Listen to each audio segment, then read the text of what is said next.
This video contains mature themes. It discusses sexual assault. Please proceed with caution.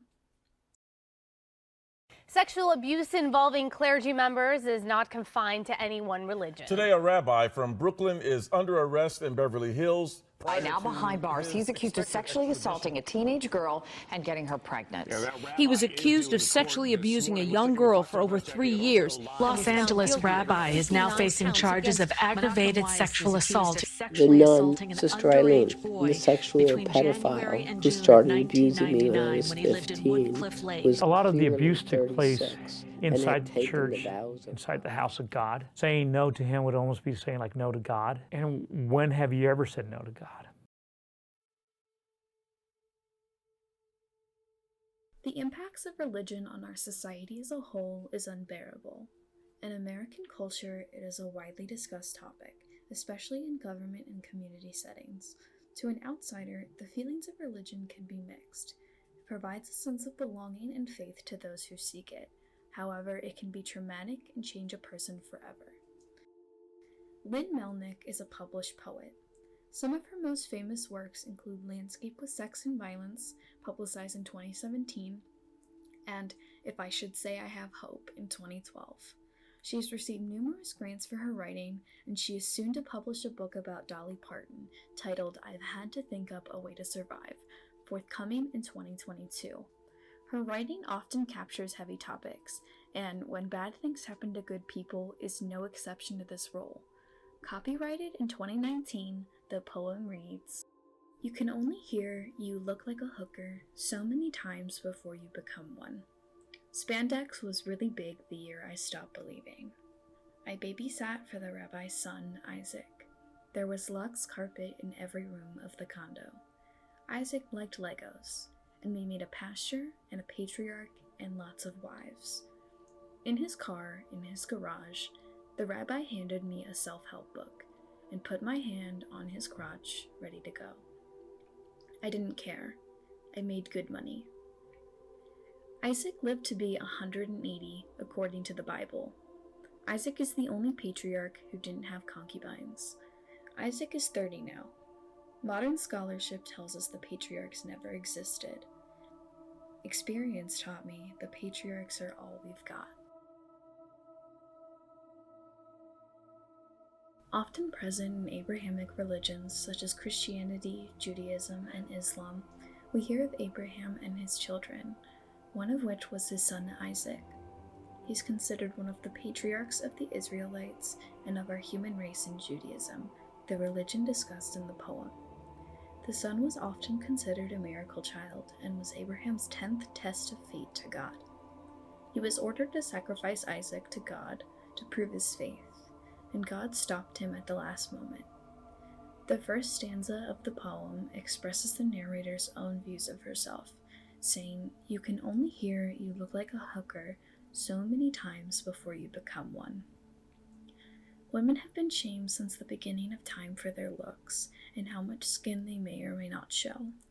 Capitalizing on the insecurities of women, spandex arose in popularity in the 1980s. Her line, stretching from the first stanza to the second, represents a turning point in the narrator's character, in which she stopped believing in religion and God as a whole. The unnamed rabbi in the poem is discussed to also have a son named Isaac, whom the narrator babysat. The audience can infer that the rabbi must have money, considering the lines, "There was Lux carpet in every room of the condo," and "I made good money." Readers can also infer that Isaac is young and naive, considering his interest in Legos. Religion is present in his life due to the building of the pastures and a patriarch with the building blocks, as well as his own father being a head of temple with his rabbi status. However, the patriarch was built to have many wives. Having wives and mistresses for men only is common in religion and often presents the ideology that men are thought of as higher than women on the pedestal, granting only them the offer of many women. This patriarchal belief is found again later in the poem. In an enclosed space, the rabbi offers the narrator a self-help book, which can be inferred to be a Bible of sorts. He then proceeds to, quote, "put my hand on his crotch ready to go," end quote. While this is the only detail of assault shown in the story, it is common knowledge that this is not the only instance, bearing in mind that abusers seek power over the victim, leading to assault typically being repeated. The rabbi also shows his narcissism through naming his son Isaac, inferring that he himself is Abraham, one who is loyal to God and a highly respected religious figure among many people.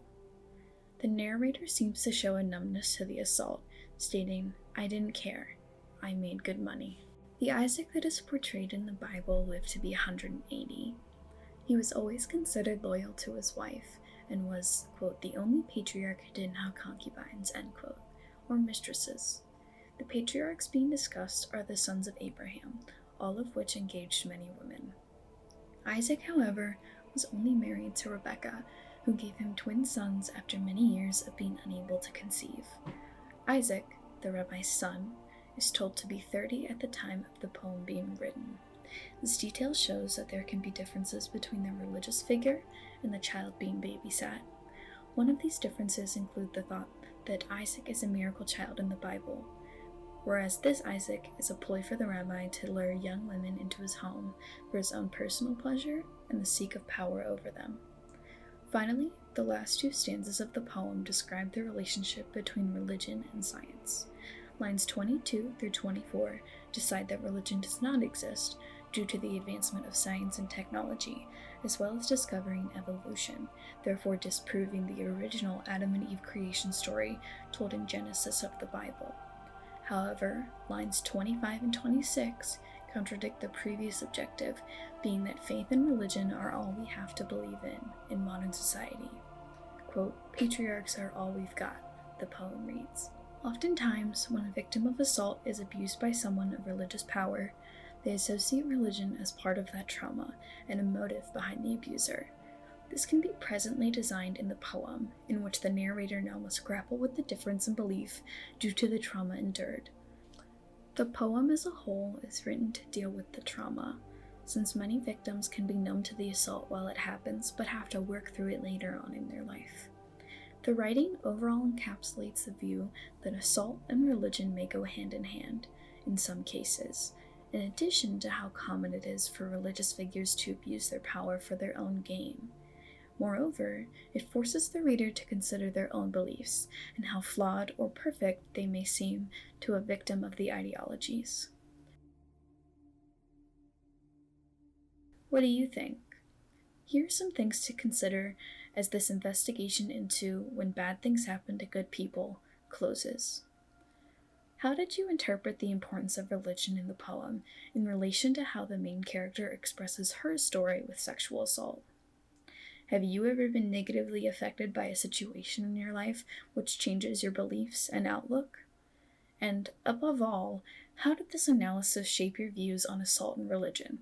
Did they change? Did it provide perspective? Anyway, thanks for listening. Let me hear your thoughts and answers.